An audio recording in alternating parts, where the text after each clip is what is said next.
Hello, my name is Marty Lowman. I'm an academic advisor, and welcome to the University of Windsor's Open Office Hours. Hi, Marty. Hi. My name's Stephen. Hey, Stephen. I'm a sociology student, and I just had a quick question for you about my degree audit.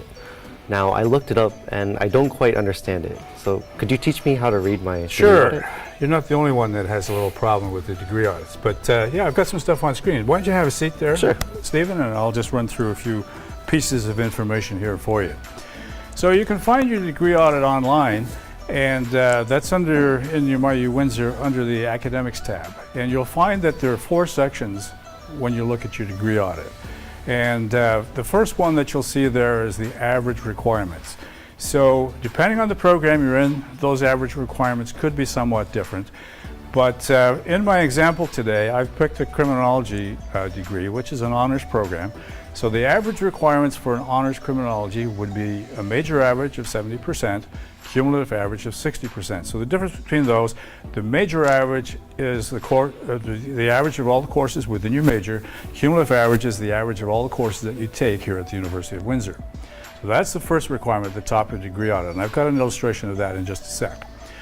Second set of requirements would be your senior course requirements. So again, for a criminology program, at least 26 of the courses you take have to be second year, third year, or fourth year courses. Then there's a residency requirement. And residency requirement means because at the end of the day, your degree says University of Windsor on it. So the majority of courses within your major, 10 courses actually here, have to be taken second, third, or fourth year level at the University of Windsor.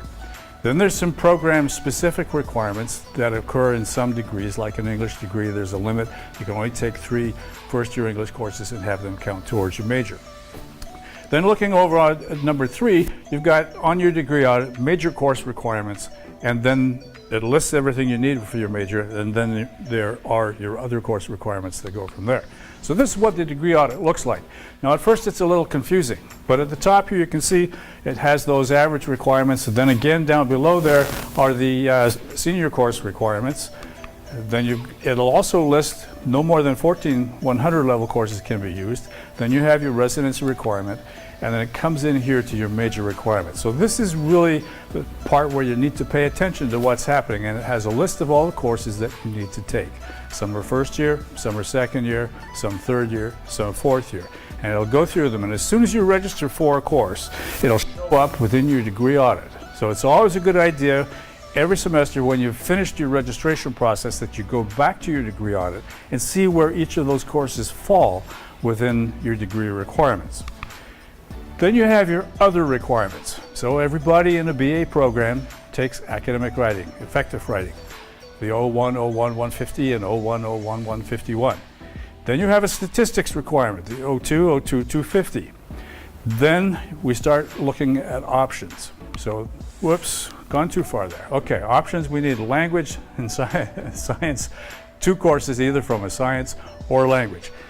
Now, it's also a good idea that you have this page available or open in a browser while you're going through your degree audit. So this is uwindsor.ca/calendar. And if you click on courses down here on the program, it'll take you to the sociology courses. So when you're looking at your degree audit, let's just go back a couple of slides here. You've got your major requirements. So it says you need to take 48, 101, and then 291, 290. But if you're just looking at those numbers, you may not know what they are. Come back to the calendar, and it'll tell you and give you an explanation of what all those courses are. Now, not every course is offered every semester. So it's a good idea to be familiar with the courses within your program and select the ones that you're going to choose as you go through, and wait for those to appear in the timetable. Then you've got some other options on your degree audit. You need 2 courses from arts and language, and it'll have those listed there. And then 2 courses excluding social science. So again, those are either going to be arts, science, or business courses could fit in here. And then other requirements, again, 9 courses here excluding sociology, anthropology, and criminology.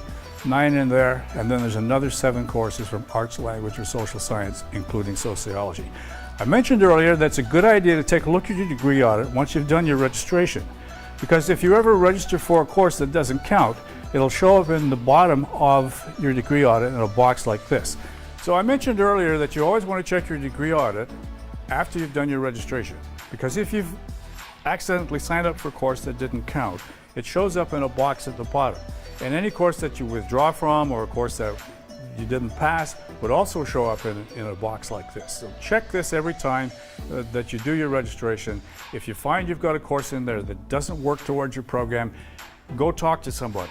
Academic advisors can help, your program advisors can help, because you don't want to be taking courses that don't count towards your program.